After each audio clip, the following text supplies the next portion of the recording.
welcome to the Common Sense Show. And I am excited for tonight's live stream. We are talking about a few things tonight. The first one is how Apple is building personal robots, just like it gives me very iRobot vibes. Have you ever seen iRobot with Will Smith? Where those robots come in and they kind of start taking over, turn evil, and they have personal robots that are created by this company, and everyone in town gets a robot. Well, Apple is talking about building personal robots, and what's interesting to me is whether or not you know the general public actually goes for it. The other thing too is everything that Apple builds is expensive, so no doubt that those robots will be expensive as well. We're also talking about the mayor of Boston just came out with an interesting list of, I think, charges that she is willing to lessen in terms of severity of punishment. And, as a business channel, well, I don't get involved too much in the political one side or the other.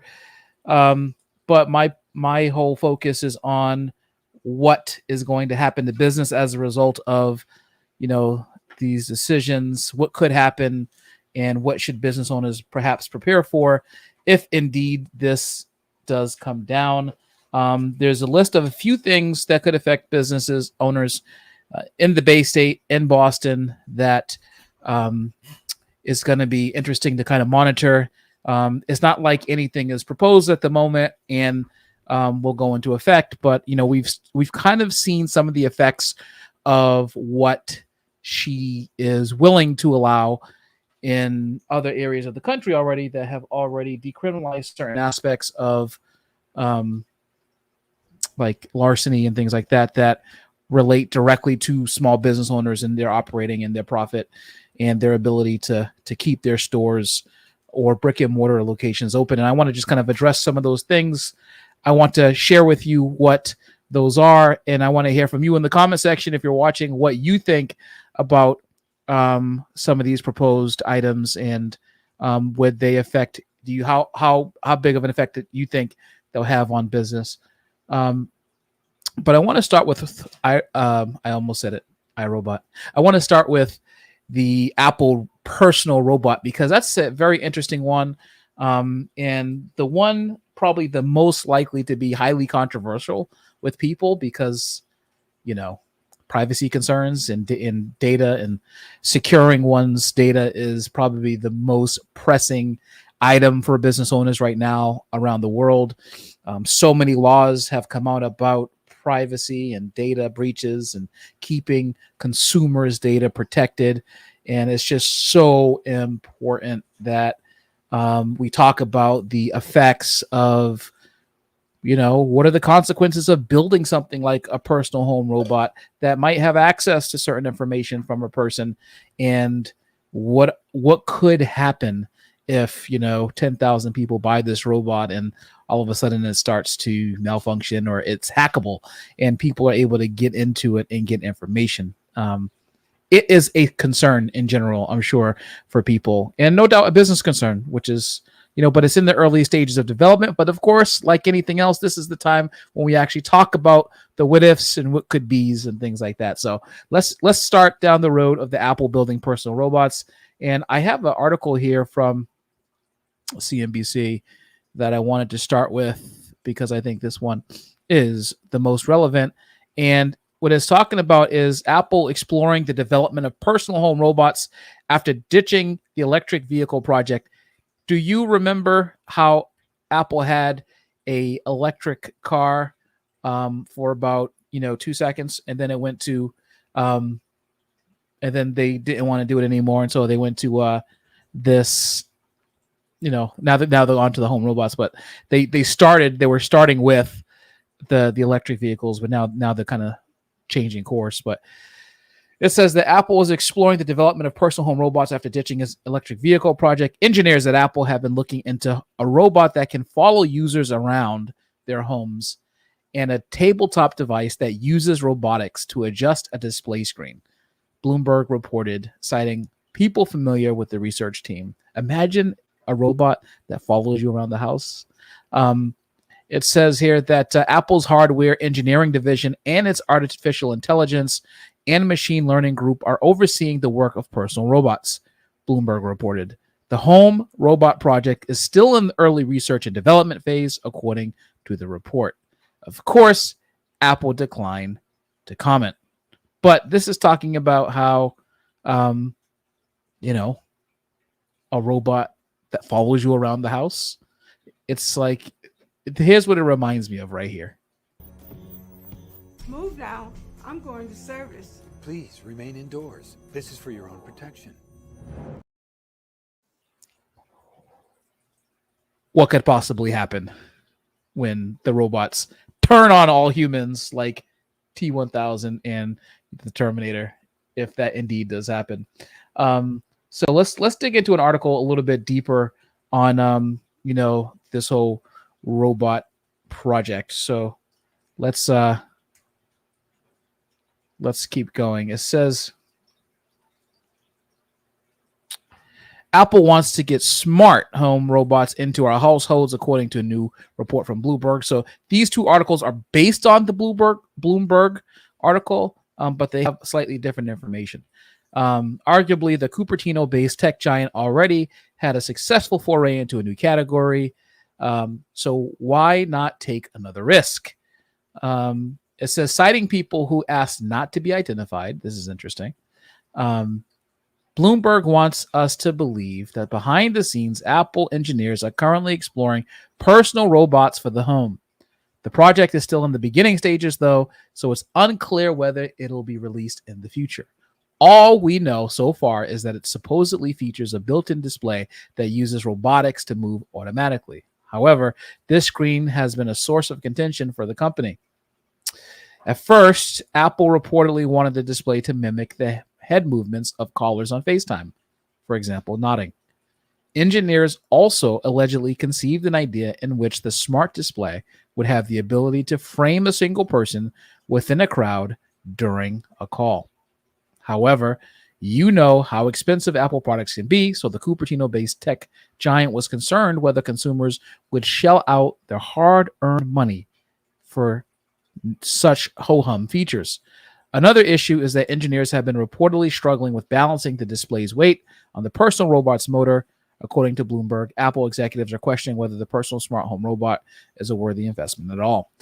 Honestly, I'm not all that sure whether or not this investment is the right one or not for the Apple engineers. But my whole thing is, there's always a risk of malfunction. There's always a risk that especially if you're using AI, with there's a couple of concerns with the AI.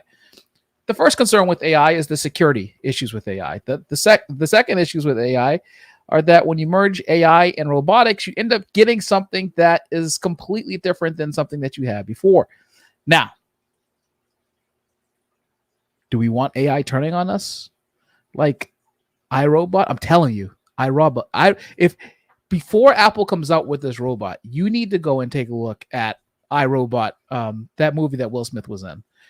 Here's a clip from iRobot where the robot with its AI and its robotics that follows you around the house actually, check it out. Well, I'm thinking you keep making these pies this good, I might have to mess around and put you to work.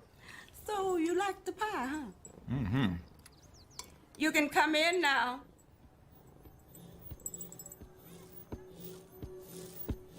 Hello, Detective Spooner. I won, Dale. I won the lottery. We've been cooking like crazy.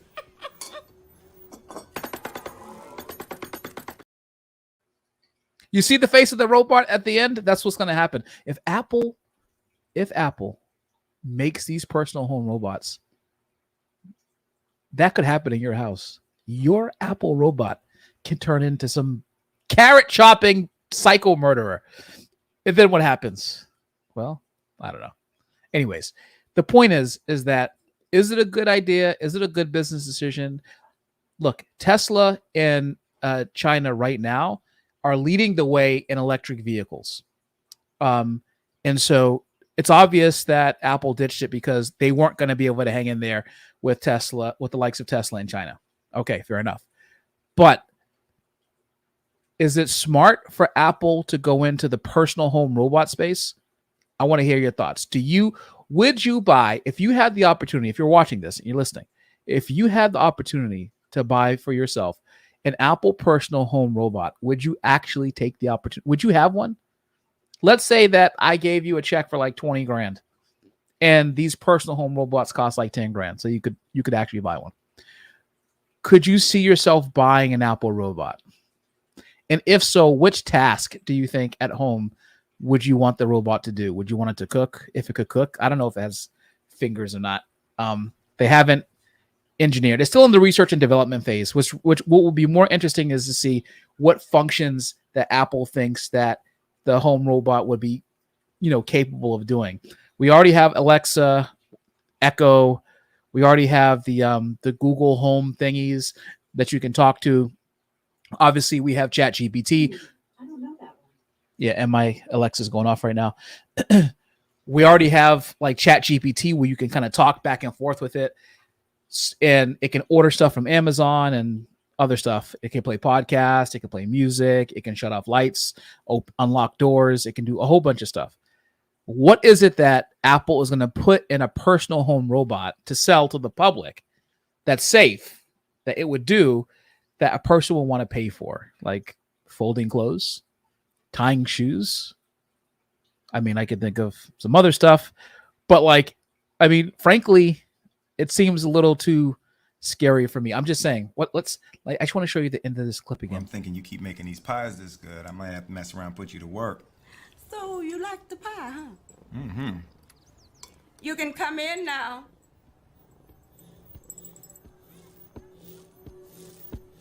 Hello, Detective Spooner. I won, Dale. I won the lottery.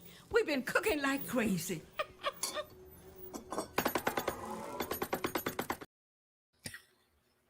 That is the future of everybody who buys one of those Apple robots. I'm telling you, that is likely to happen. Anyways, so that's it for the Apple robot. We don't have much information because they're just now starting this project because they just gave up on all the electric vehicles.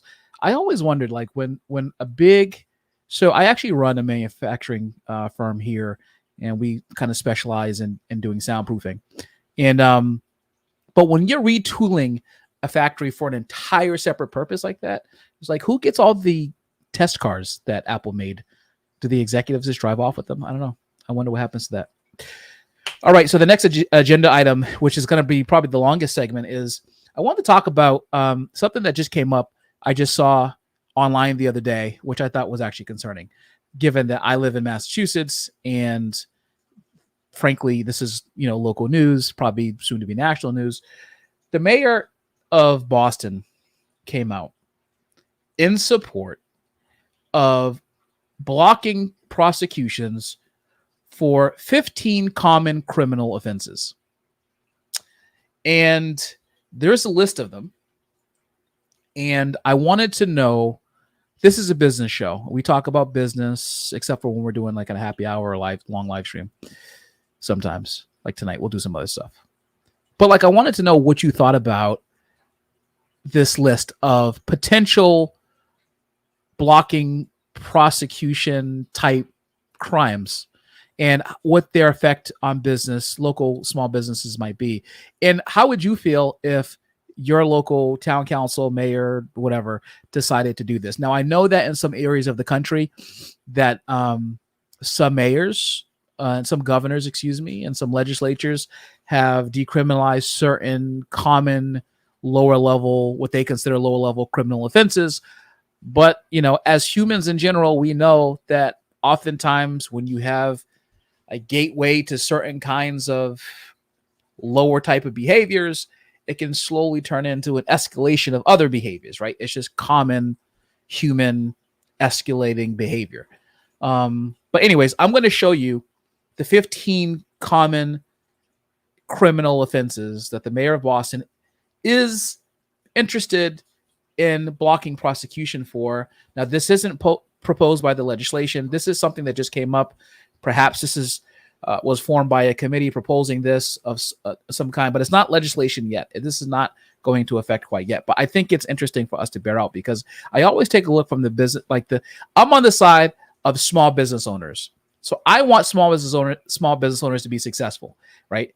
I want them to make as much money as possible, to employ as many people in the community as possible, to uplift the community, and I want everyone to make as much money as possible. But however, when the mayor of Boston decides to block prosecution on certain common offenses, how might that play with some of the people who are in the neighborhood? So here they are.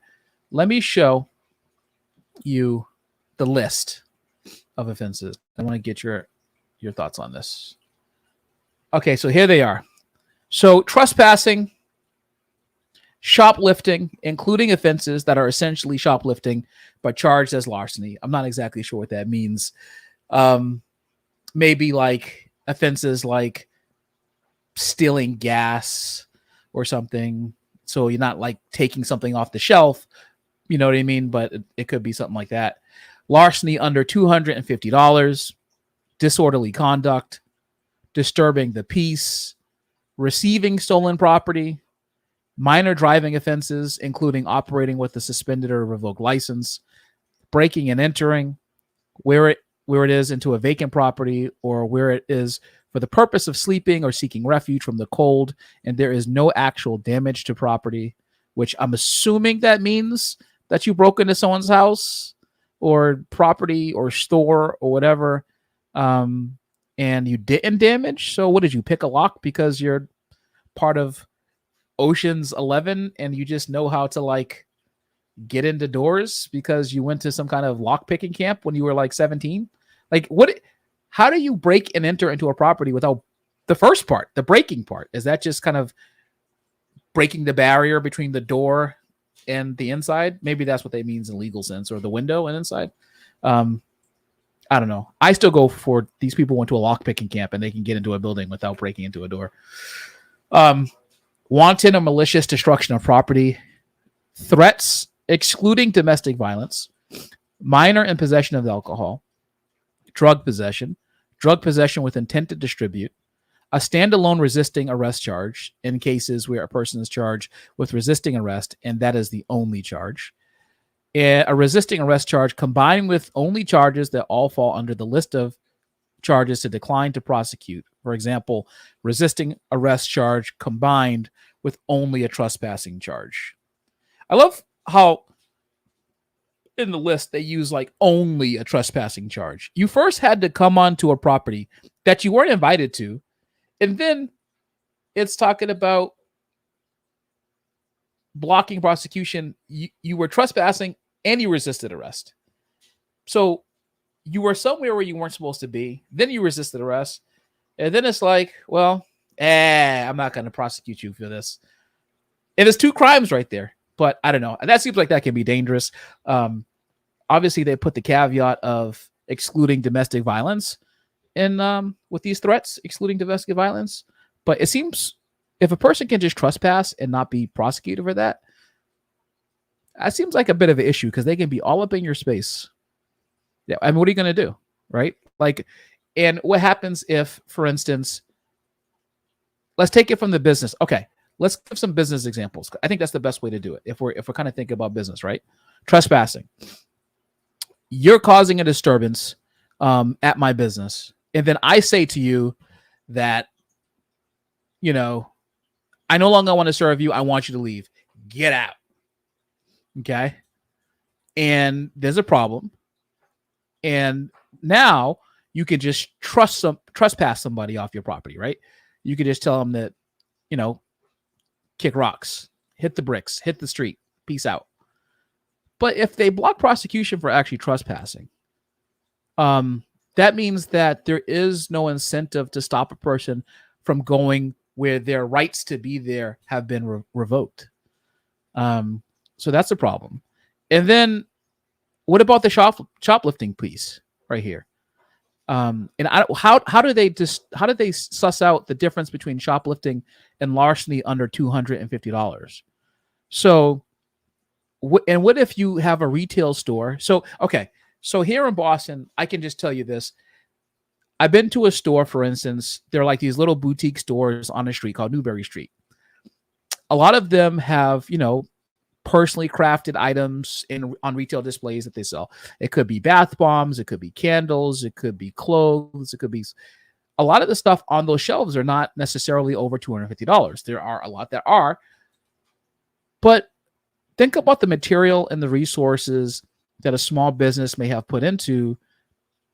Let's say it's that store I went into and I didn't get the bath bomb. I've never had a bath bomb. I wouldn't be opposed to trying a bath bomb. If you've tried a bath bomb, I want to know. Tell me what it's like. But like, let's say I wanted to buy a bath. This store was all about bath bombs, right? It literally wasn't. I went in there because I was like, what? At the time, I didn't know what a bath bomb was. And I was like, this sounds kind of violent and relaxing at the same time. It was I was in a paradoxical state of confusion. So I went inside to see what this bath bomb, this relaxating violence was. And the whole store was filled with these little circular, it looked like a little, IED. And, you apparently drop it in the bath and then it like fizzes out and it turns into, whatever. And so I actually, a lot of them smell really good, but the average cost of them was anywhere between like, $30 and $60.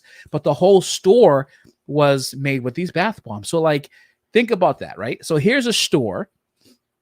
The products aren't necessarily like $10, and they're not necessarily, $500 like Home Depot selling a snowblower for like $500-$600, because everything in the store, the bath bomb specifically, specialty store, was like $60. So a person could come in, people could come in and steal, according to this non-prosecuting or blocking prosecuting strategy, and steal up to $250 worth of stuff without being prosecuted. So do the math on that, right? If you can steal $250 worth of stuff, and I'm breaking out the calculator here, and the bath bomb is $60, each person who steals can steal 4 bath bombs, right? $240 worth of bath bombs without being prosecuted. If 8 people come in there you go. I mean, it could be half the store, and I know that there's no rampant necessarily string of organized criminal bath bomb stealing losers out there looking to bankrupt small business owners who are in the bath bomb business. Say that 3 times fast. But the point is sound, right? Which is that by blocking prosecution for smaller crimes, you kind of encourage people to engage in a behavior that could put these small business owners out of business, and they put everything on the line. I'll give you an example. When I started my first business back in 2005, so that was like 19 years ago, I had, in order to start it, I pre-sold services to start my business. I was in the health and wellness business, and I was a personal trainer at the time, and I pre-sold services. So I had a list of clients to build out my private training studio. It was my first one. I had just gotten married. I got married in 2004. A year later, I'm like, oh man, this is going to be great. I'm going to start a business. Same time I got married, and like, I was really excited about getting it going. So I pre-sold personal training sessions to a list of clients that I had that were willing to prepay. That was the deal. I gave them a discount in advance of them paying, their bulk sessions, and in turn, they rewarded me with paying in bulk so that I could build up capital and then deploy it to get it open and going, and then XYZ. How it's pretty obvious how that goes.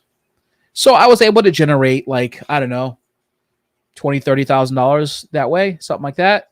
And the spot that I was renovating was small enough. It was about, at the time, I think 400 square feet. It wasn't big.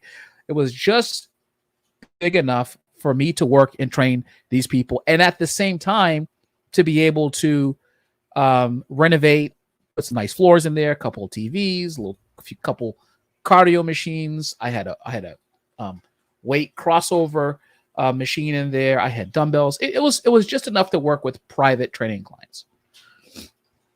But I think about a couple of cost overruns, even though the place was small. If you've ever had to deal with construction, then you know that cost overruns are the name of the game, and they are a feature of doing business in general, right? Like cost overruns just happen. And so I had about $3,000-$4,000 worth of cost overruns. And it took me about $13,000-$14,000 to kind of get it going. But remember, I was newly married. I was spending almost all my time, about 12 hours a day, maybe 13 to 16, because I did the construction myself, hours a day in that training studio trying to get everything going. I put everything on the line to get that thing going. Now, transpose any product-based business into that space that I was in, where a person did what I did with a pre-sold product or service to fund their business and to get it going. And so they have it open. It's a grand opening. They have a great grand opening. People come by. Town council comes by, ribbon cutting, newspaper article. People are excited. Your press release got run. People are talking about it. There's little buzz. You make a little money from the grand opening, and the first week goes well. But think about the second week. Because of perhaps of blocking prosecutions for this stuff, someone breaks into your business and steals $10,000 worth of inventory off your shelf. Not one person, but a few people. Let's say there's enough people that come in. They have been planning this because you have some great product inside your store. And so they decide to just come in and steal stuff off your shelf, right? And then they just run out. And then the average, if you average off that $10,000 across everyone who comes in to try to steal stuff off your shelf, it's about $240, the bath bomb price. What do you think that would do to the confidence of the business owner?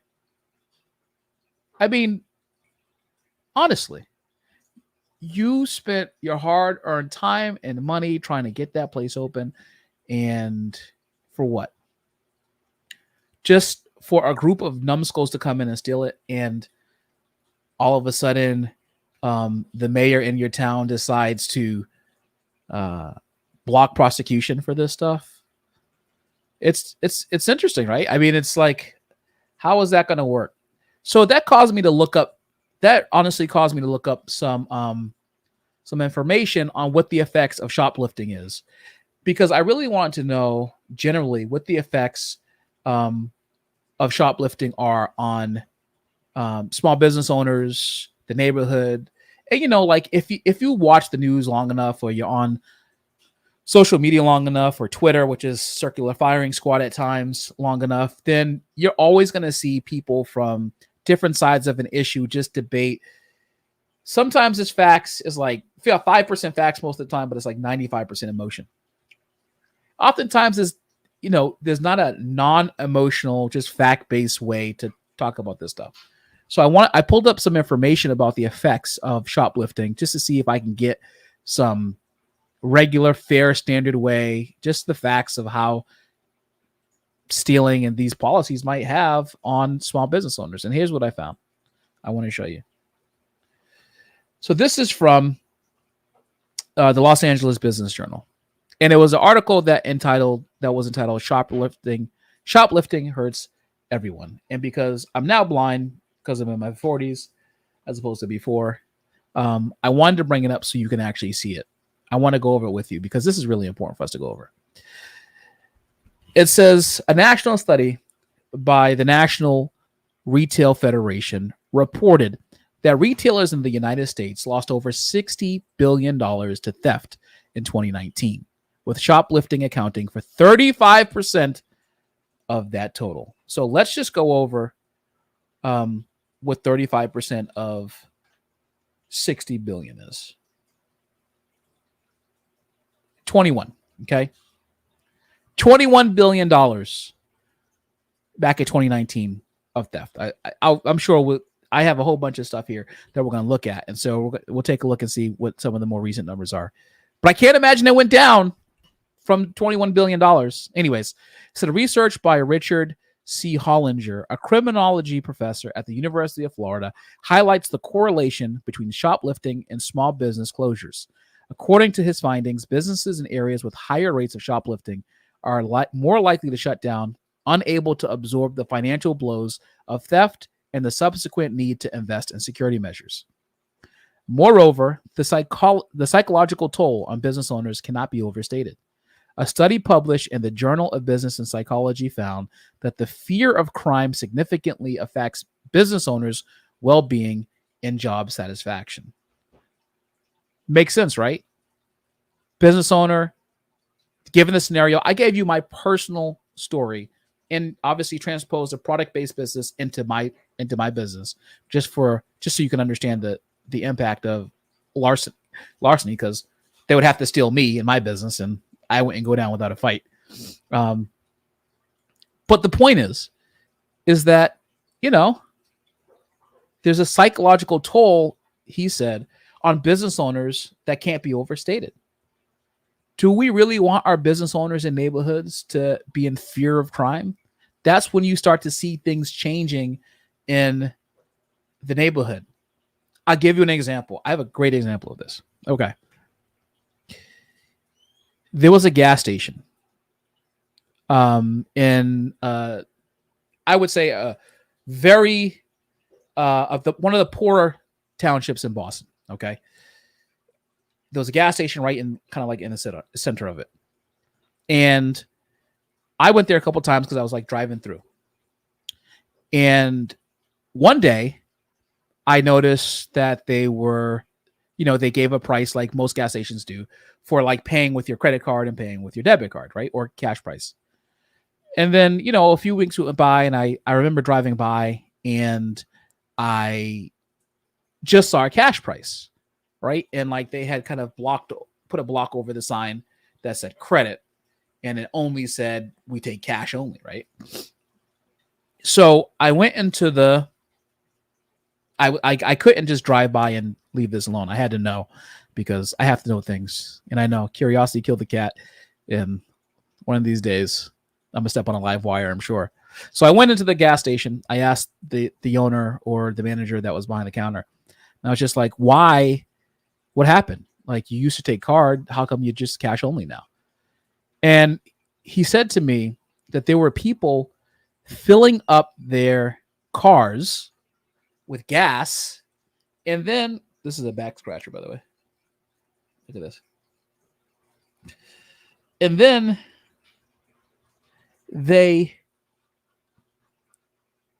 after they would fill up their car with gas, they would do a chargeback on their credit card. So you know how most credit cards have zero fraud liability? So these people will come in, they'd fill up their car with gas, and then the very next day they would do a chargeback for the gas that they had just bought. Now, what's the problem with that? I'm going to explain it to you. If you're not familiar with what you may be familiar with what a chargeback is from the consumer side, but do you know what happens to a business when a consumer does a chargeback? I'm going to tell you. When a consumer does a chargeback, and if the card that they're using is one of those zero fraud liability cards, and this is in the merchant terms of agreement, the credit card company sends an email or a note to the merchant that says, we just received the chargeback. Until we've settled this issue, we're going to take the money back out of your account. We're going to hold on to it. And once we settle the issue, if the person loses, then you can have the money back. So person does it. Let's say the person filled the car up with gas. They did a chargeback. Immediately, let's say $70 that was just charged in gas gets withdrawn out of the business's account. But let's multiply this, right? Because gas stations have hundreds and hundreds, if not 1,000 people a day or whatever that come through there and get gas. So let's say they have 300 cars fill up. Let's say the average fill up is, $50 a piece. and 80% of them do chargeback. That's thousands of dollars in chargeback that gets withdrawn immediately from the business's account with zero recourse until they're able to settle out and see what happened. So it's stealing. So if you do a chargeback on a business and you like filled up your car or you got something and your complaint is that you feel like you didn't get what you paid for philosophically and not actually, there may be time when you have a miscommunication with the business and you do a chargeback.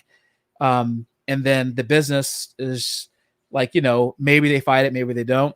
But sometimes people do chargebacks because, I ordered this specific thing from a restaurant and I'm not satisfied with the quality of what I got. So I'm just going to call my credit card company. I'm going to do a chargeback. And then that money gets ripped out of the business's account. And so, yeah, you're happy because you got your money back for something that you didn't enjoy. Maybe you didn't like how it tasted. Should have read the menu first. Don't be an idiot. And then the business owner is stuck with not only the fact that they had to pay labor for the chef to cook that and for the waiter or waitress to deliver it to your table, they also had to deal with the fact that you did a chargeback, so you took the money back from them as well. So that's the problem.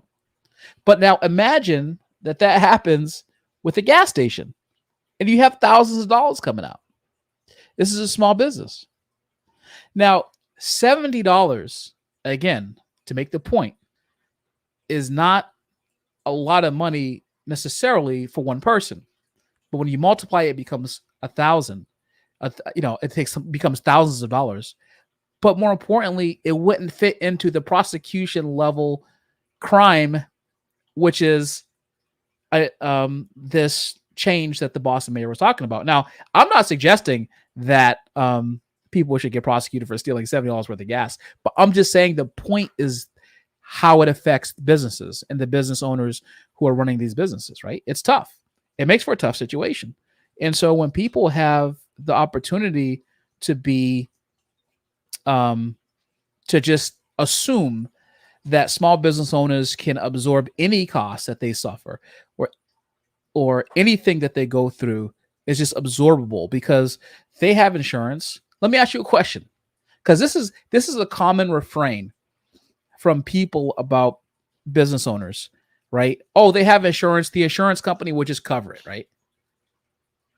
Let's take it to auto because auto insurance is probably the most common insurance if you're not a business owner that people can understand. You have auto insurance, right? What happens if you put in X amount of claims? What happens if you keep even if you're not necessarily at fault, but you got into 10 not at fault accidents a year, or you got into 10 just minor fender benders a year. At a certain point, when you put in too many claims, what happens? What does the insurance company do? They drop you, right? First, they send you a letter that says, listen, I will break my foot off in your John Brown hind parts. They send you that letter, like, you need to cut this out. And then they drop you. The same thing happens with business insurance. Just because a business owner has business insurance doesn't mean that every time someone steals from them and they put in the claim, eventually they become uninsurable because the insurance company is not going to want to insure a business in an area or in a section of the state, country, or city or whatever where perhaps legislative priorities or lack thereof are not monitored. And so the effect of that, I think, going back to this article, if we go back to this, right? Look at this. The psychologist said that the psychological toll on business owners cannot be overstated. It says that the fear of crime significantly affects business owners' well-being and job satisfaction. Constantly worrying about theft undermines their passion for entrepreneurship and erodes the sense of community that thriving local businesses often foster. While business owners grapple with the economic ramifications of shoplifting, customers are not spared from the fallout. Rising theft related to losses lead businesses to compensate through increased prices on goods and services. Nobody likes having costs passed on to them. And if you're living right now in general, then you know that price increases are happening everywhere at the moment. Everywhere. Especially, of course, it's being felt by us in the middle class, right? In the grocery stores. So we know what it's like. But the psychological toll it takes on the business owners who are running these businesses that are already so close to their margins can't be overstated. Now, oftentimes, these businesses are not just there enriching an individual owner or this mega corporation. They're bringing that. The reason why businesses exist is to make profit, yes. But they also bring things that are really important to the table. In the case of pharmacies, they bring medicine to people who otherwise wouldn't have access to them because there's not one closer. They bring jobs into the neighborhood. In some areas of the country, it helps to get teenagers off the street. Teenage employment, by the way, side note, teenage unemployment is a really, really, really important piece of keeping community safe. Most violent crime specifically happens in the teenage years, especially with males. But like teenage employment is really important. The benefits kind of go both ways, and small businesses do a lot usually with hiring teenagers and giving them chances when other people don't. I would love to hear your thoughts on if you've ever had a situation like that or know of a business owner. Maybe we all kind of know are like 1 degree of separation away from a business owner that has had stuff happen to them and, like people stealing and stuff like that. Have you ever had any stories? Put a comment in the comment section. Put a yes for a 1 for yes or 2 for no if you've heard of these like business owners complaining about this kind of stuff. But I wanted to share some interesting statistics with you that actually continue to make the point a little bit better, right? And these may be eye-opening to you, and they may not. But these statistics are literally just from a few months ago, for less than 5 months ago. All right. It says here that the National Federation reported that the more retailers in America felt organized retail crime was a higher priority in 2023. 78.1% compared to 2022, 70.7%. In addition, shoplifting statistics show that 88% of retailers say that shoplifters are at least somewhat more aggressive and violent compared to 1 year ago. What could cause... Okay, so this is not a small number. 88% of retailers say that shoplifters are more aggressive and more violent than a year ago, from 2022 to 2023. What could cause people to become more aggressive and more violent over the course of 1 year? Granted, this is a subjective feeling from retailers and business owners that shoplifters are becoming more aggressive and more violent. There's no specific way to measure that, except if you were to perhaps to mark what or keep track of what kind of violence that they're reporting. There are things that are labeled violent crime, and then you can kind of compare those violent crime statistics to the next year. But like, think about that, right? If in general, if business owners are reporting that shoplifters are becoming more aggressive and more violent, is it because there's a lack of the ability of, perhaps prosecutions of these individuals who are stealing? Who knows?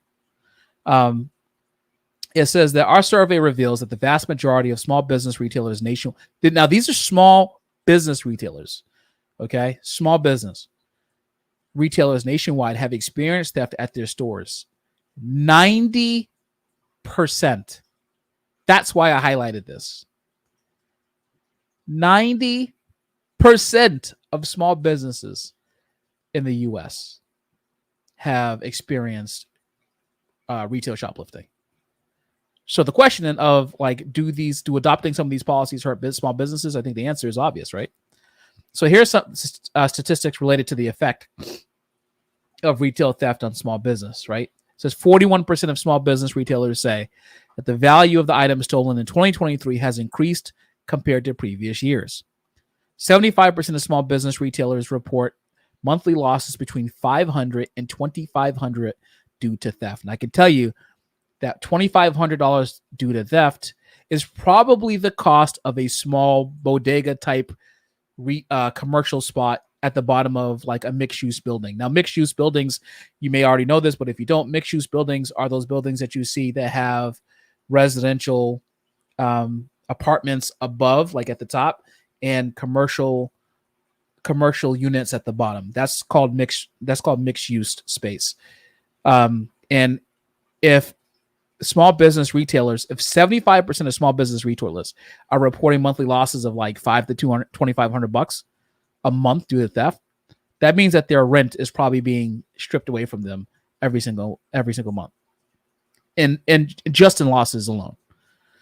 It says that the majority of business owners say that they would file a theft claim with their insurance, 56%, and report it to the authorities, 53%, after an incident.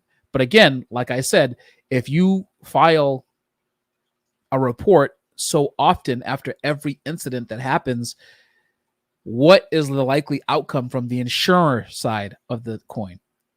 Aren't they more likely to drop you eventually? So it's not always like you can just go to your insurance company and like just file that claim. It says theft mitigation is common among small business retailers, with 98% saying they've put measures in place to prevent it. 83% of respondents believe theft is at least a somewhat major issue for small business retail owners. And then at the bottom, it says that National Retail Federation reported that retailers in America saw increases in e-commerce fraud and phone scams to solicit gift cards or cash in the last year. One of these days, I'm going to do a video because this is huge. I do know a few people that have gotten scammed in e-commerce scams and had their information stolen. And there's a YouTuber, I can't remember his name. Actually, there's a couple of them. And they, what they do is they go and they look at, there's these scammers that call people and make them believe that they owe the IRS or that they owe the government money, whatever the case is. And so they get, for instance, like an older person to install something on their computer or click something on their computer or their email. It's like a long scam. So they'll call them on their phone because they get their number. They'll tell them to go to their computer, and they're very, very patient with these people. And they'll spend hours on the phone with these people because they know what they're going to do. So they call these people, they get them on the phone, they talk them through to starting their computer, like starting it up. They talk them through to installing like a chat feature on their computer. And then what they do is they get them to install this like little software, this little malware on their computer. And by installing this malware on their computer, it gives access to the person who's running the scam to be able to go into their basically take complete control of their computer. And here's what they do. There are these HTML codes where you can do like it's called an inspect console, but you can see the code of a website, how a website is built. And so they go into people's computers and they can change digits in the background of the website to get what you visually see on your computer to be different just visually, where in actuality, they can do whatever they want. So for instance, they have the ability to get into someone's account, change their balance in their, let's say, Chase bank account or whatever bank account they have to, like, let's say it was $30,000, right? They have the ability to tell a person, hey, send me $500. And somehow they threaten them, when they talk them through this, and they have this process to talk them through. They're like, send me $500. And so what they'll do is they'll make it seem like on the person's like bank account, their online bank account, that they've only taken $500 from them when they've taken $5,000. They added a zero. And then they change the balance of their bank account and visually. So when the person's looking at that, they're looking at a misrepresentation of what they have. And they do this all over the country. And so what these guys do is they go and they find the people who have been scammed. And sometimes they're able to cut off the scam as it happens, and they reverse scam the people who are scamming them. It is so cool. It's one of the coolest things I've ever seen on YouTube. And I'm going to I'm going to do a live watch of a couple of these videos. I want you to join me if you're watching this. Look out for that. You know what? Maybe I'll do that. Maybe I'll do that next week. I think that would be pretty cool. And we'll watch an episode of this, and they'll go in and they reverse scam these people. And sometimes they get the and sometimes these people are in like Pakistan or the UK or Nigeria, whatever. And they have the ability to take control of the person who's trying to scam his computer and turn on their webcam. And sometimes like they do some pretty funny stuff. And those guys flip out because they work in the dark. They think that they're not going to be caught, because most people just get scammed for thousands of dollars because they don't know what they're doing technologically, right? And so these guys come in and they're able to like flip the script. I think it's pretty cool. So I have a watch party for that. I think that would be, if it's into the business realm, people getting scammed, I think it's pretty cool. Although this show is not about people getting scammed necessarily, but we take it how it is. I wanted to show you a clip that was made by I think it's NBC News, because there are some small business owners that are taking matters into their own hands because shoplifting, as I showed you the statistics, are really, really bad. And this is how small business owners are shaming shoplifters by using social media to do so, right? Like I'm going to show you. All right, so listen up. Fed up with thefts, and let me know if you can't hear it. If you can't hear it, let me know.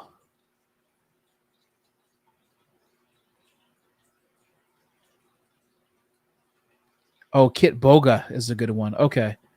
I'm going to have to put that in my thingy. I'll have to write that down. California small businesses are taking matters into... Oh, I'm not sharing it. You're looking at me. Look at something that I thought you were looking at. Sorry, 1 second.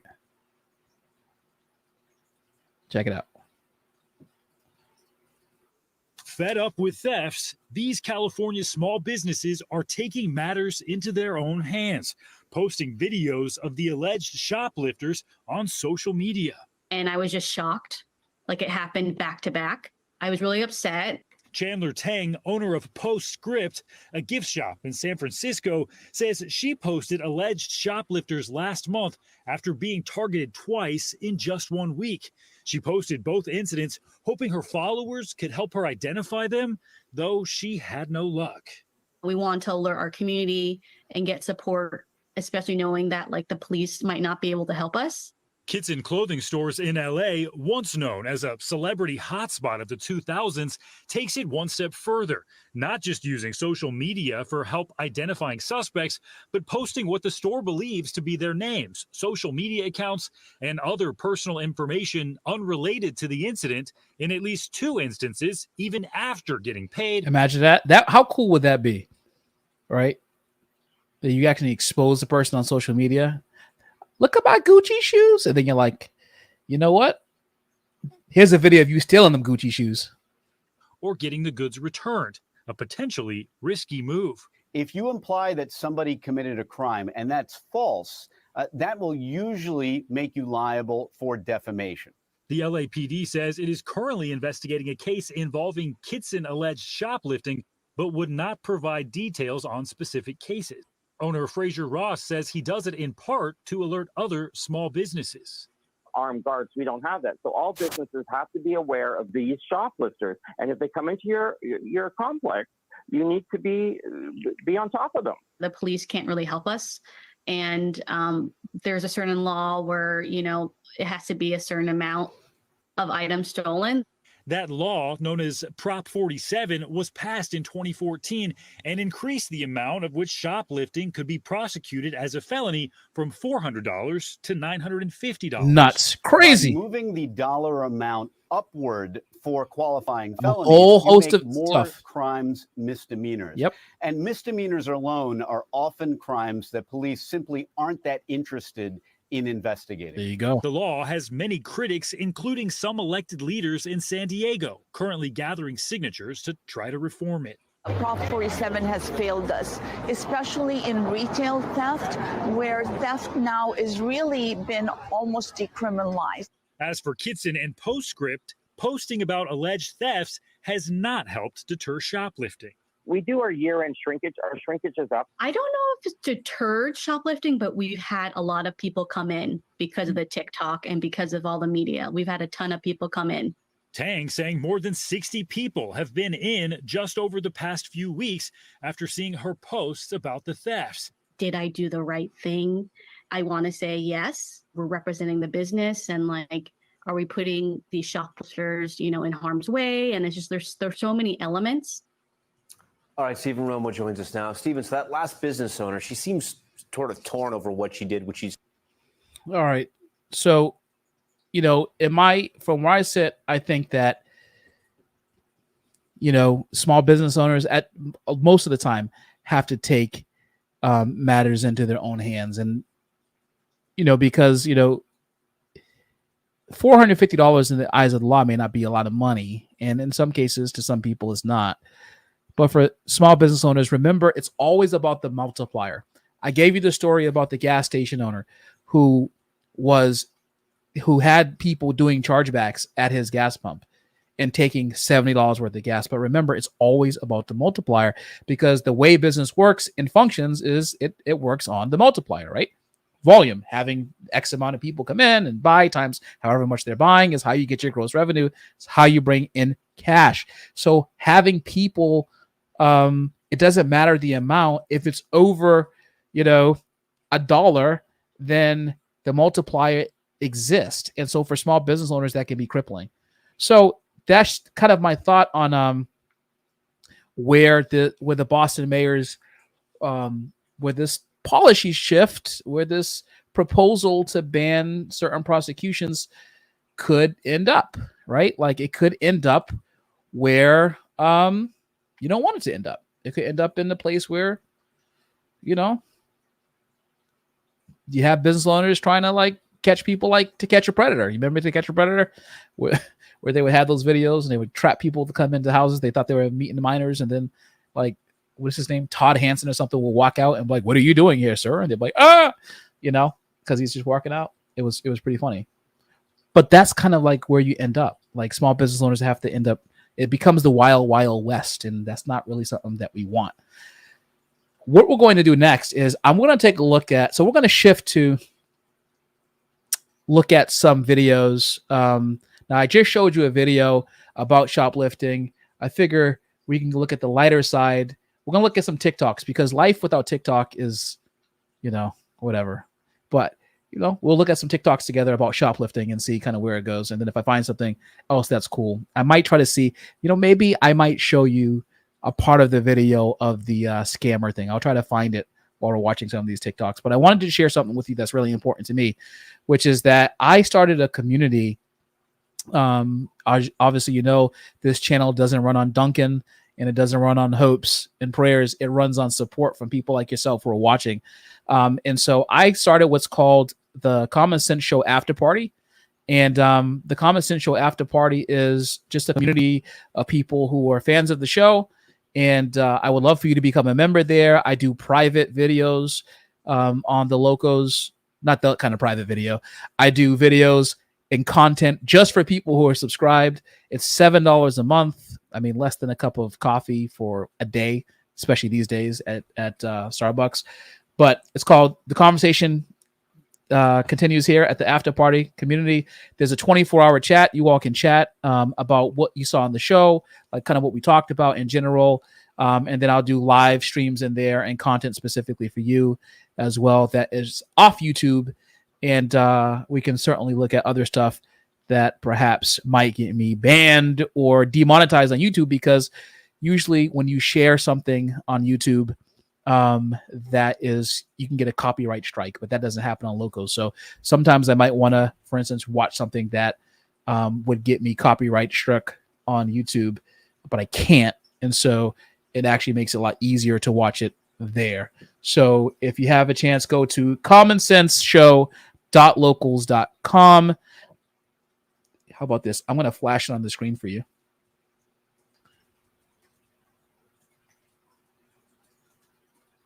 If you're so inclined. All right. So there it is. And take a look at that. Kind of look around. And just join the community. $7 a month. It's not that much money. All right. So let's take a look at our first TikTok. Now, I pulled up a bunch of TikToks about people getting caught shoplifting. You know, this is kind of some of the stuff I watch on TikTok. I'm not going to act like I don't flip through some of this stuff, but I'm here watching it with you now. So let's do it. All right, here we go.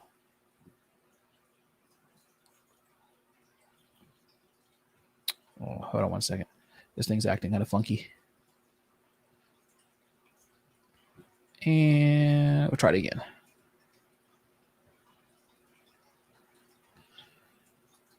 All right, yeah, whenever you see the Walmart thing, you know it's about to go down.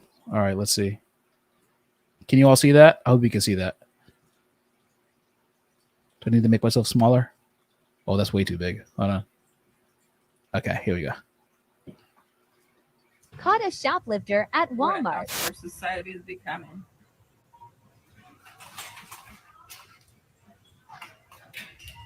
This person is using a shopping cart to steal. I'm not sure how exciting this one's going to get. But imagine using a shopping cart to do your stealing. That's really bold. And she comes back to the cart like, no, I need those. I need those cans of beans.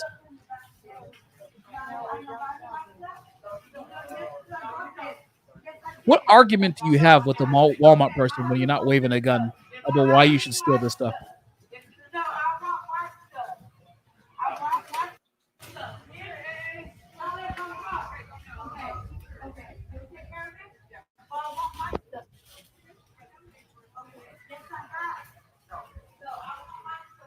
What's her stuff?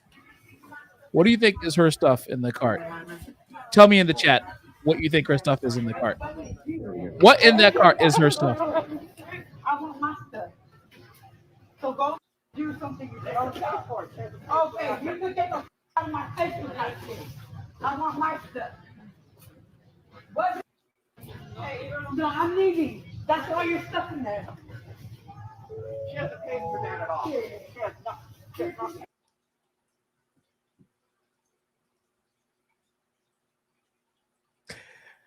Her stuff. What was her stuff? I want to know what her stuff was.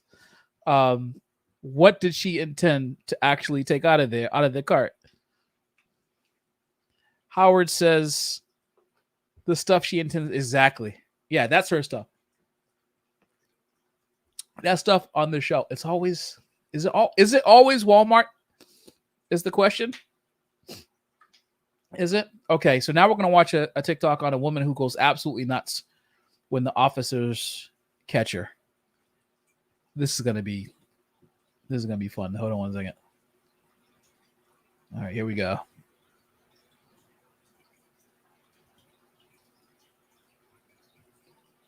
Can you come here, please? No. You're under When the person says no, when the cop says, "Will you come here, please?" It's gonna be a good video. I'm just saying.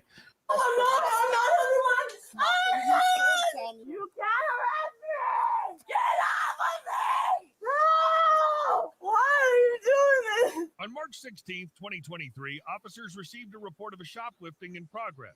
When the officers arrived... All right. If you're making TikTok videos and you want them to be compelling, can you get rid of the Adobe stock watermark so that we can actually believe that this is a real part of the video? All right. A little creative artistic license here without the just taking free images. Anyways.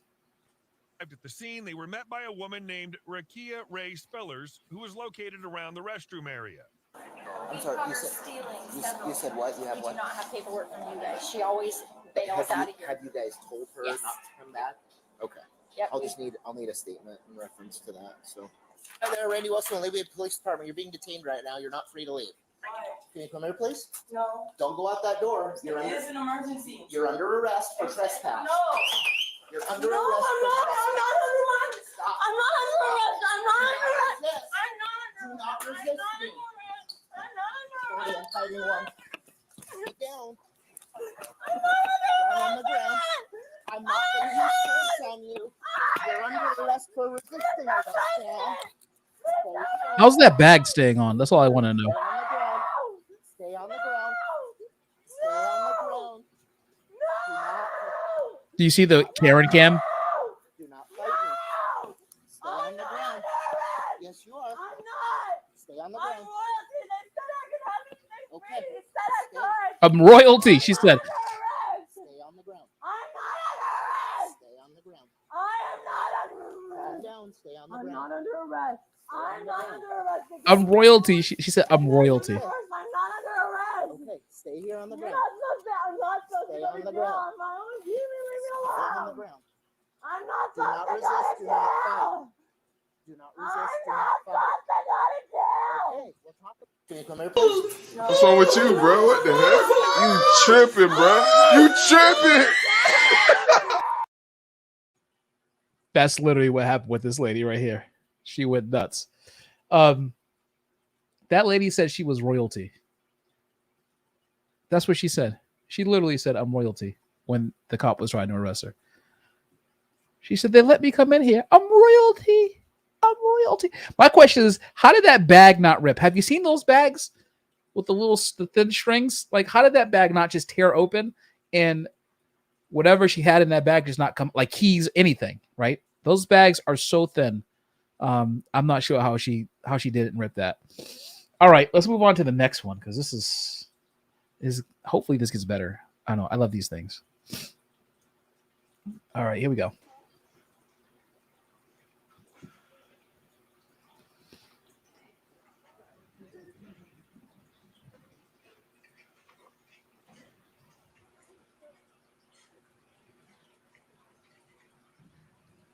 You can put it all back now. Yeah. You probably should, shouldn't you? All of it. Yeah. Empty the bag out then. Empty the bag out then.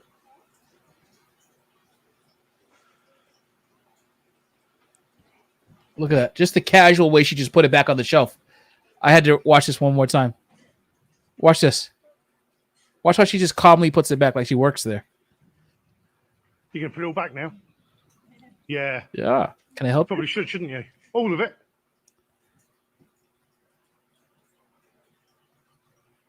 The way she just put it back on the shelf, like, I work here. I've worked here for 5 years. Okay, have a great day. Can I help you find your shoes in your bag? Like, it's crazy, man. Shoplifting. So the next one is fascinating. This is a shoplifter casually stealing from the 99-cent store. The 99-cent store. Even if you had a bag of 99-cent store goods, it's like $7 and it's like 70 items, I feel like. Anyways, let's take a look. This one's going to be good. He just walks out with everything? Hey, bro, you just walk out with everything like that? Huh? You just walk out with everything? The whole bag full of stuff? Huh?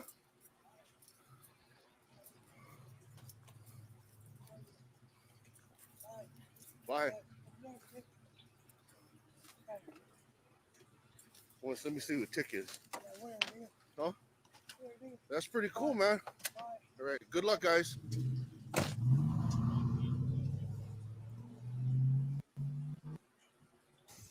He just walks out. Just casually walking out with the bag full of goods. Interesting. This is what happens. This is what happens when you bring down the amount of money that people can just take. This is what they steal. I mean, yeah, and you might just say, yeah, it's just 99-cent goods, Micah. What's going on, Micah? It's just 99-cent goods. But it's the whole point that where's the differentiation between like a big box retailer and a small business who's just trying to survive?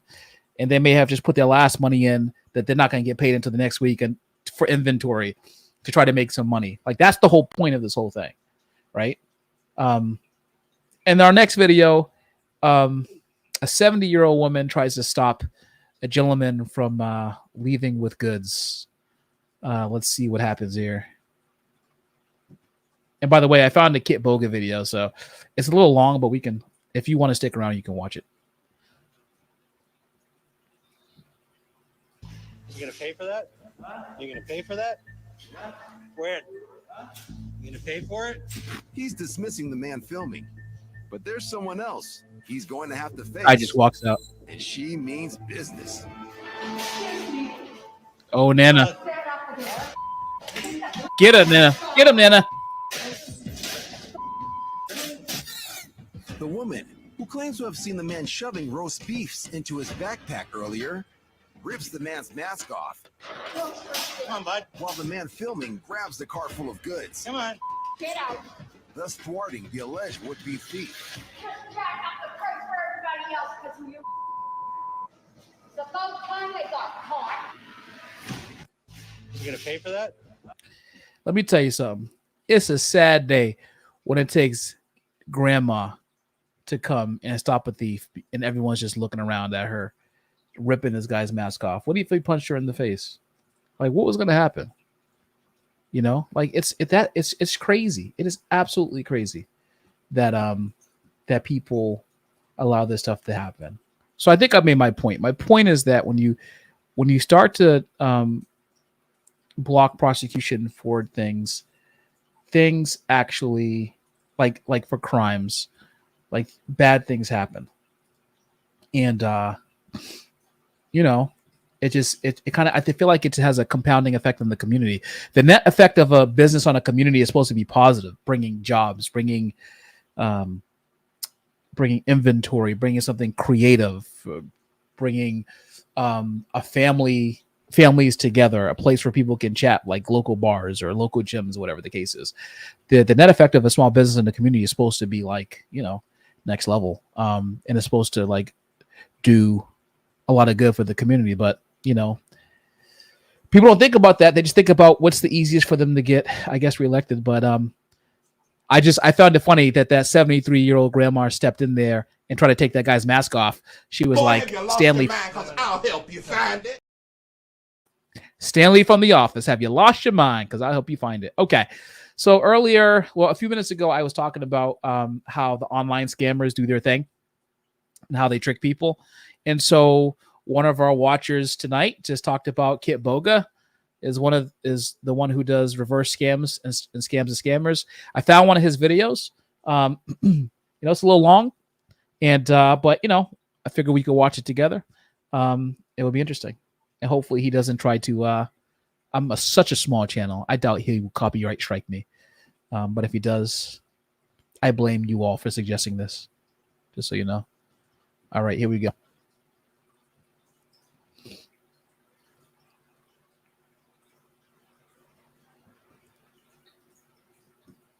What I believe is the angriest scammer I've ever talked to. He's completely destroyed. I already gave you the right address. You made a mistake. Every range of emotion is in this video. You just broke me right now. I'm literally heartbroken at the moment. There is so much context to this story that it will end up being a multi-part series here on the channel. But this is a little bit special. It's like a side quest to the main story, and I can't help but share it now. Over a year ago, I called some tech scammers as an elderly older man named Richard Andrews, and there was an unexpected twist. Hello? Hi, who's this? This is the President of the United States.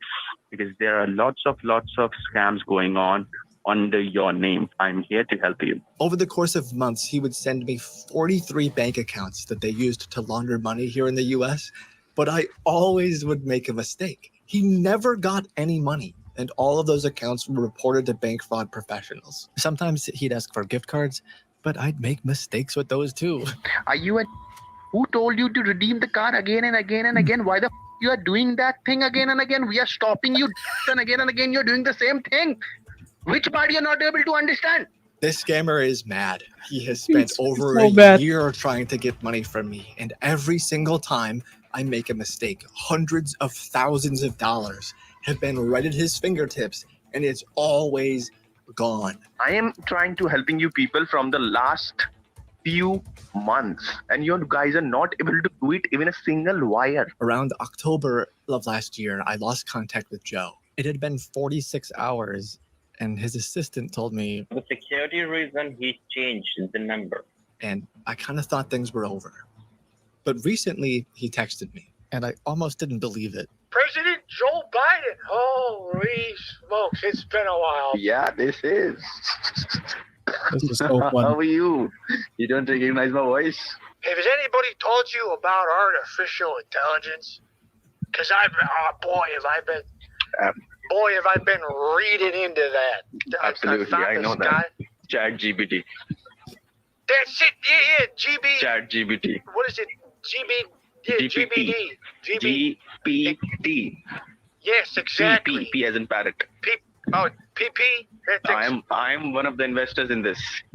Apparently, Joe is one of the main investors in ChatGPT, and he's desperate enough to try to scam me again. What Joe doesn't know is that this time I have a trap for him. I designed a scam for him. I've been working with Kraken offline for probably 6 months now, and their engineering and fraud team put together this custom environment for me to fight back against scammers. Oh, this is during cool. one of our meetings.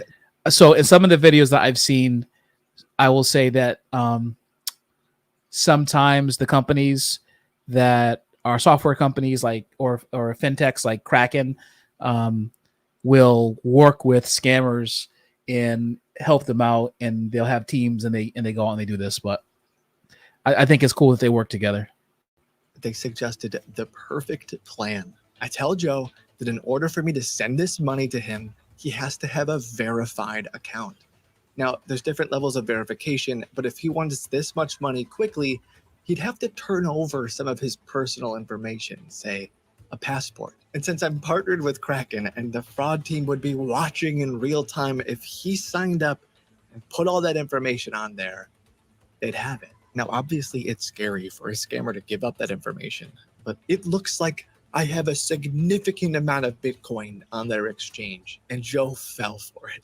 You know, we have record of every transaction on an exchange, all the deposit addresses, all the withdrawal addresses. We have all of that. Yep. And it was tied to an account that Joe created for you and had to jump through all those hoops. Yeah. And so we have all of his information. He fell for it, which is like... Yeah, he certainly did. What Joe's real identity is. So we know exactly who he is. So he's not the president of the United States of America. Now, what you're about to see is something special. I have never experienced anything like this before. A scammer has spent well over a year expecting money from me and gotten nothing. And now his dream is finally coming true. He fully believes $450,000 is about to go to his Bitcoin address. Let's hope there's no mistakes. 455, Craziness. Joey. 455, baby. That's gotta be worth a couple stocks. 455? 455? Yeah, baby. You right now? 455? Now we're talking, huh? I told you Richard Andrews This is the would first pull time through. and the first work that you have done so far is completed. Which is You hear the happiness in this guy's voice?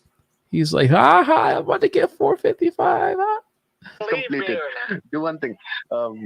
Give me the access of your computer. Okay. Don't do anything now.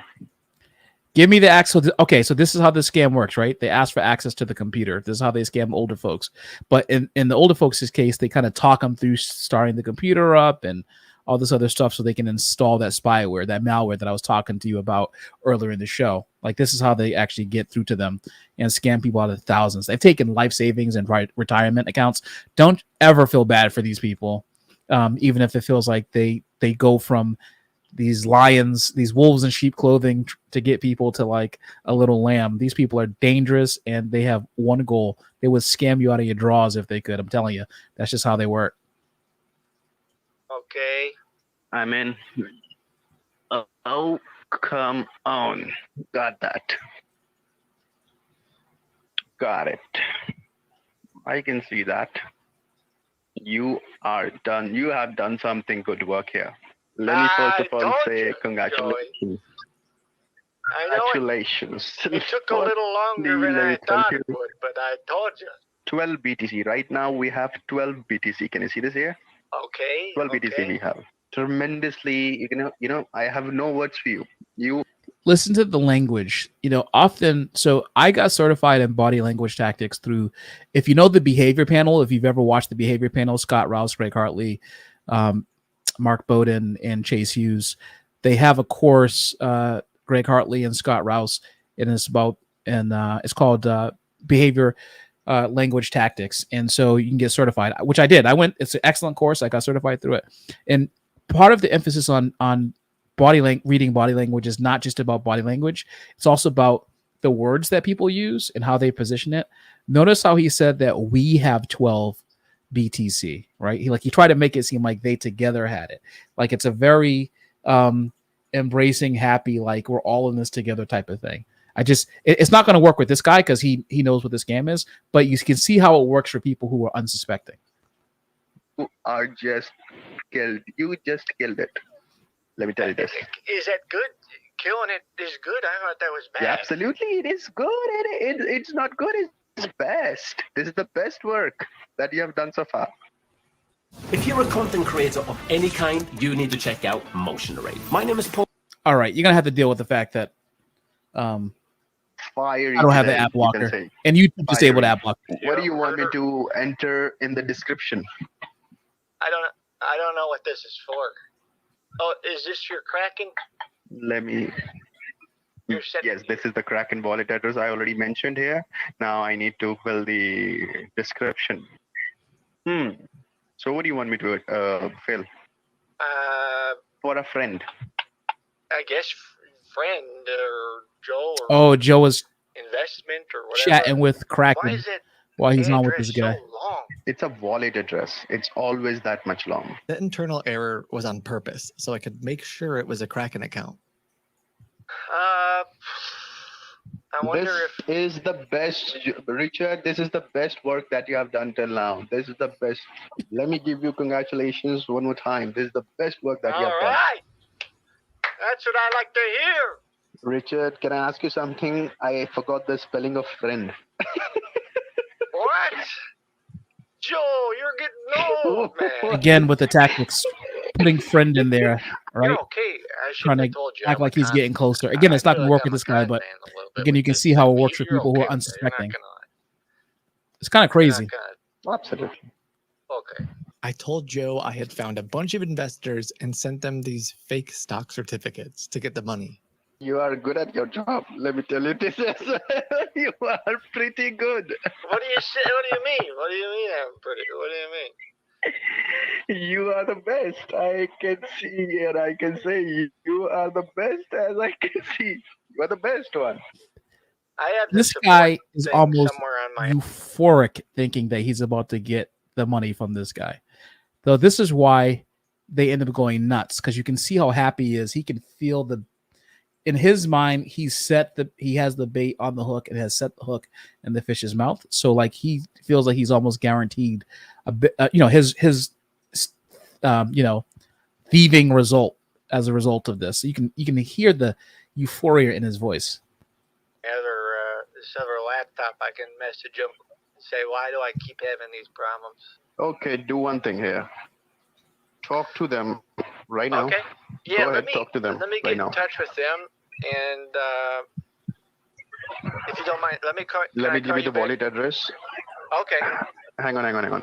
This is the wallet address that you need to give them. He's just writing on Get his this, notepad on his computer. Just copy this whole thing. It's just here. Okay. I'm just gonna put this and thing computer. I'm gonna write. paste at their end. Okay. So call them right now and tell them to complete the transaction ASAP. All right, Joey. All right. We're gonna be. This is. Oh man, what a day, huh? We are done, baby. Okay. We are literally done. So just do it. Okay. Complete it. Talk to them right now. All right. Yeah, I'll call you back. Joe has no idea what's about to happen. Yep. Let's honor this chat that we just got here for our show. Yeah, they steal people's life savings with absolutely no remorse. Absolutely true. It's disgusting how happy he is that he's about to steal everything from him. Yeah. Now, this obviously is fake, the scammer, but the thief is real. Imagine if it was actually your grandmother, grandfather, aunt, uncle who just didn't know better, and they worked their entire lives for the $455,000 that's in their account. It's disgusting with these guys. I have no remorse for these guys. None at all. This is absolutely the correct message right here. Joe's address starts with a 3, and after confirming with Kraken's fraud team that it was indeed a Kraken account, I told Joe I made a transfer. But there was a little mistake. recordings just got better. All right, gang. Hey, it's YouTube has disabled ad blockers if you have blockers now. So not much you can do. Plus, we're watching this guy stream. We can give him a little cash, right? No, I haven't.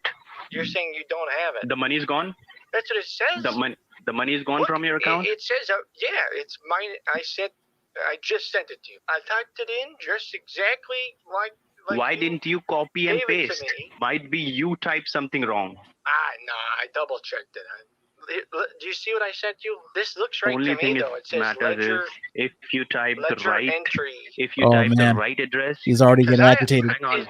As Let me far check. as I see it, it looks like it went through, and I don't understand why you're saying it didn't Where go is through. 3? Where is 3? Dumbass, you typed the wrong address. I gave you I the right didn't do address. anything Still, you wrong. typed the wrong address. I sent the money to you, Joe. It start with 3G. This guy is so bad. It start with 3G. You typed the wrong address. Call them and tell them this, that was not the right Don't blame this address. on me, Joe. I sent it to the address you gave me. I typed it in. You just. This is the address I give it to you. You're not. This you're is not the lying address to me, I are give you, it to Joey? you. Don't Now take check me it. out of this deal. Is it I've worked matching? so hard for Where is this. the 3? It's Starting 3. It's Where is the starting identical. 3? Look at it. Look at it Where right is the there. starting 3? BGKP, 3GK. It's start with 3 and there start with B. Where the B is coming from? Look at the starting. I don't know. I could have swore. I know I typed it right. Wait a second. You said, "Where's the Call them bees right coming away. from?" Call them wait right a now second. and tell them that was not the right address. Call you them. don't have it? That is what I'm Who saying. has Call it? them right now and tell them that was not the right address. This is so 3 good. times I give it to you the right address. Still you mention it wrong. That's $450,000. Call them. Call them right now and tell them that was not the right address. $450,000. You must have given me the wrong one before. 'cause I typed Oh, it. now he's just gonna wind him I up. give it to you 3 times. I give it to you 4 times, and you still did wrong. It's got to be your fault. There's no way it's my fault. I've worked too hard for this. It is your fault, not my fault. I'm not Call that- them I'm right not that now. Call dumb. them. Don't I'm not do that this. dumb. Let's I know call I'm them and not- stop the I- transaction. You are very dumb. You are very much dumb. That is the main concern of me. Call them right now. Call them. Call them. Call them right now. Call them. Don't do this. Call the support and tell them that was not the right address. Go ahead. Tell them. That's $450,000. You made a mistake. Joe! That is what I'm talking about Joe! right now. How could you mess up this badly? You messed up, not I am. I give you the right address. You mentioned it wrong. This guy's flipping out. No, I give you 4 times. There's no way I messed this up. You gave me that B, 4 and I know times it. I give it to you the address. 4 times, and still you made the mistake. 4th time I give you the address. It's your fault. 4th time I give you the address. 4th time, and still you made the No, mistake. I You didn't. are seriously the most dumbest guy that I've ever talked in my entire life. You gave me that. I know you did. It's got to be there somewhere. I give it to you the right address every time, and you Joe. mention it wrong. You are that much dumb. Hole, you seriously did something stupid. I 4 times I give it to you the right address. Just get lost from my. Are you sure? There's got to be a way to fix it, Joey. Literally angry, and I'm literally. I don't know what I'm going to do. I am very much angry right now. Joe, it's 400. With your stupid. My man had already in his mind bought the car he wanted and the house in India, planned his vacation, thought about how he's going to send his kids to school on stolen money. That's why he's so mad, because he had already taken time out in his mind to spend this cash already. And now he got caught. His hand in the cookie jar. But he doesn't even know that he got caught yet, because he didn't even reveal that he's a scammer. He still thinks that he's scamming this guy, and this guy just made a mistake, right? $5,000. I give it to you the right address. You gotta help me here, Joe. It says no Bitcoin transaction can be reversed once the chain. Talk to them. Talk I to them. am. What They are you talking about? Talk to they them just and told tell them. me that once it's already included, it cannot be reversed, and then I can't reverse this. It looks like a bee, Joe. Why did you do that? You are the most stupid people. You are the most stupid person that I've ever talked in my entire life. Let me tell you this. You are the most stupid people. I gave you the address 5 times and still you made the mistake. You can hear him clenching his teeth. I don't know. Why did you make it look like a bee? I already gave you the right address. You made the mistake. Why did you do that, Joe? Why'd you pick a 3? It looks just like a bee. You did it. You did it. You are the one who made the You should have made it an X in the beginning, Joe. An X. You can't mess that up. That is your stupidity. I don't want to talk to you now. You are the most stupid person that I've ever talked in my entire life. Now, off. Literally off. Can you take over that other wallet? Can the president take I over think that you guys account? have that aneurysm. Why? What the talking about? Can I do that? You're the president of the United States, Joe. You have the authority. You have the authority. Just take that account. Are you for the love serious of right God. now? Are you serious right now? You are seriously a big mother. You don't know. I just give you a simple work, and you made the blunder of it. Literally, you just made the blunder of it. You. This is hilarious. Seriously, $450,000. You just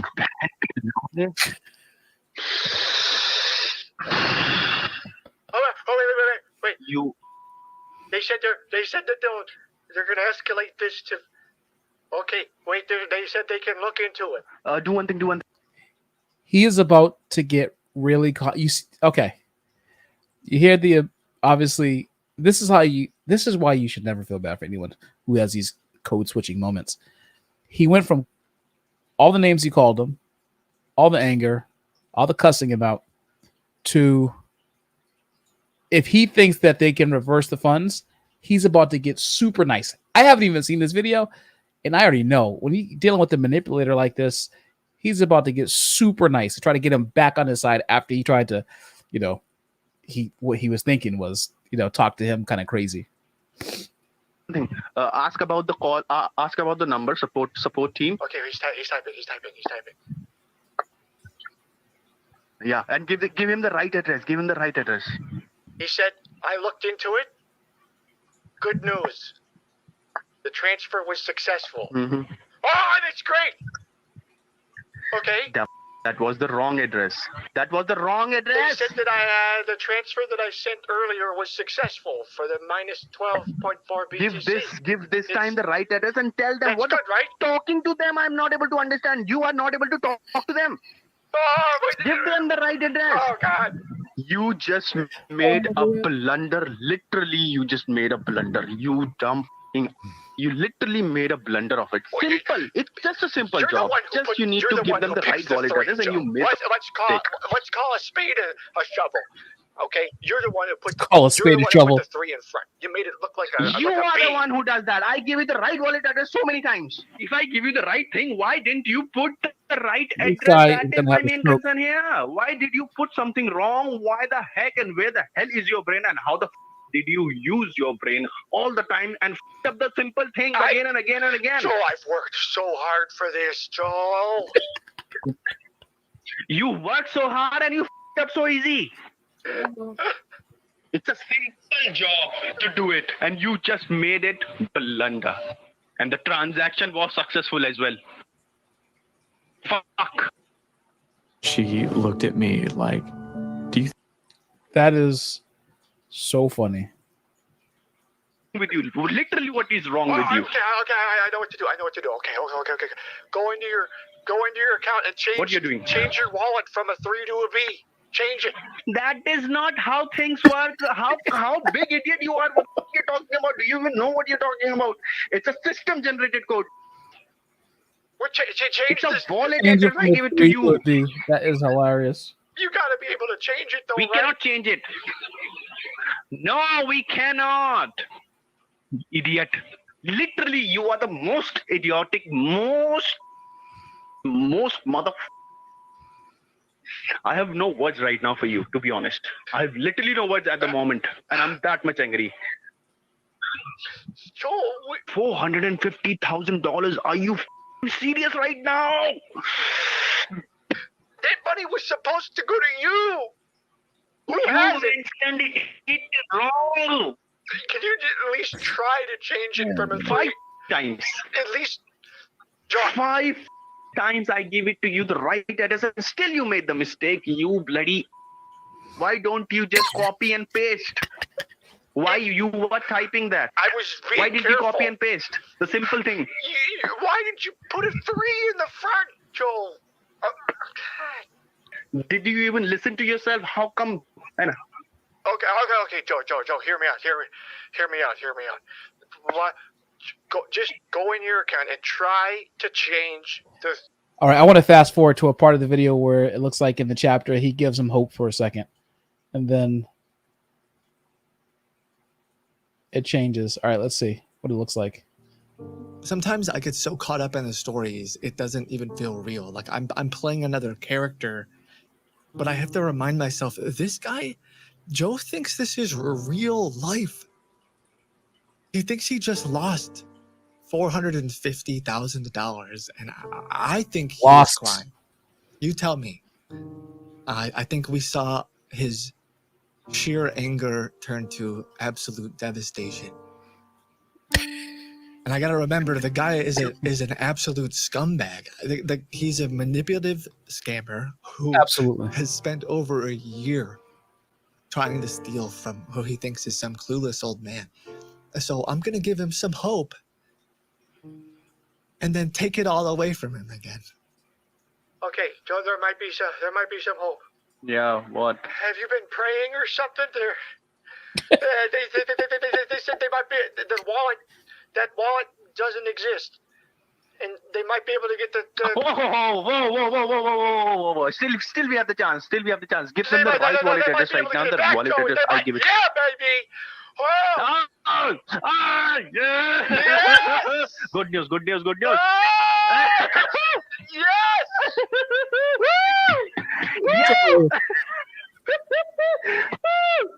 We can do that. We can still do that.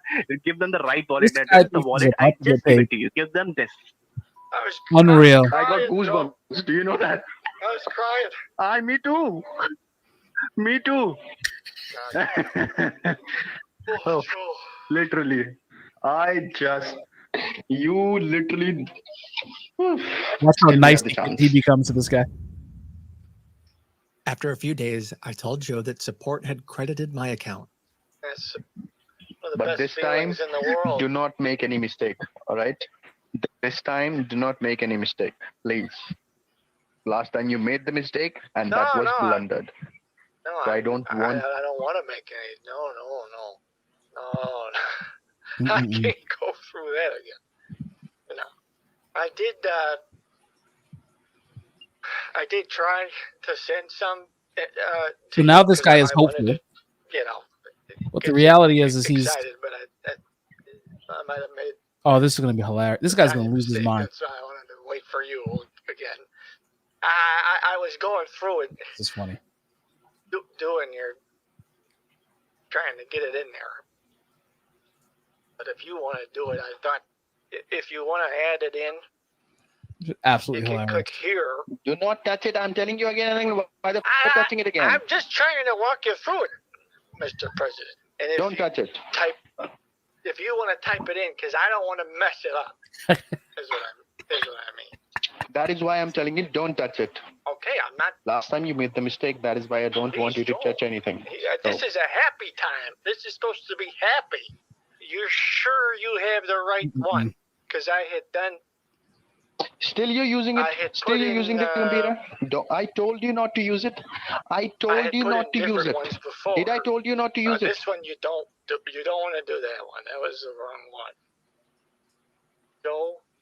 What the f you are doing? Copy.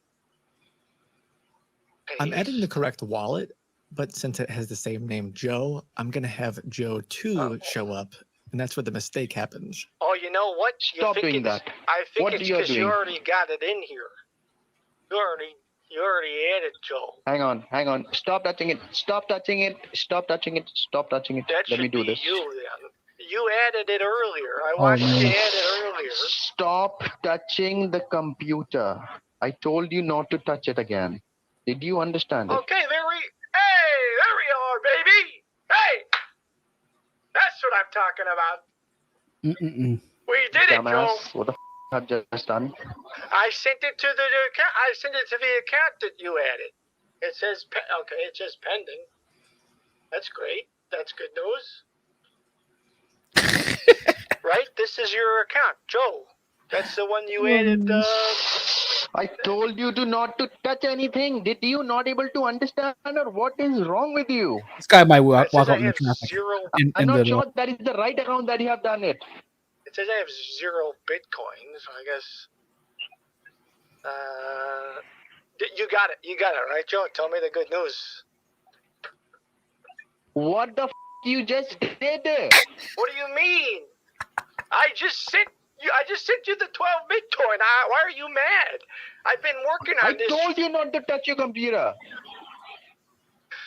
Joe, why are you angry? I just sent it to the account that you added. What did you say? I told you not to touch your computer again and again. You touching it. Are you seriously that much dumb? On which? Is this your? Which? This on is which? you, Which right? choose? Which one? Which one you This choose? one, It? Joe. Which one you choose? I clicked Joe, the one you added. This one? This one? Who's Joe? Which 2? one? I clicked this one at the top. Joe, the Which one that one? said Joe. What's Joe 2? That is why you are the dumbest person that I've ever talked in my entire bloody life. What are you You're talking the about? most dumbest Joe, person that I've it's ever in your talked. account, right? Just check your account. No, What? I don't know where did you send it. What do Because you I mean? haven't get a chance to see it. You just click it and What do you say? all. Where is it? Did I told you or no? Why Yes or is no? there so many? First of all, Okay, tell me so this. there's one Did that I? says Joe and one that says Joe 2. Hang Are on. they, Don't they touch the- anything. Don't Are touch they the anything. same?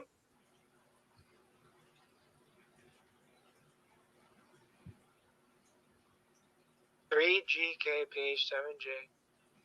Oh, They the look- zero. No, no. It looks the Paul, same they to are me. not same. They look the same to me.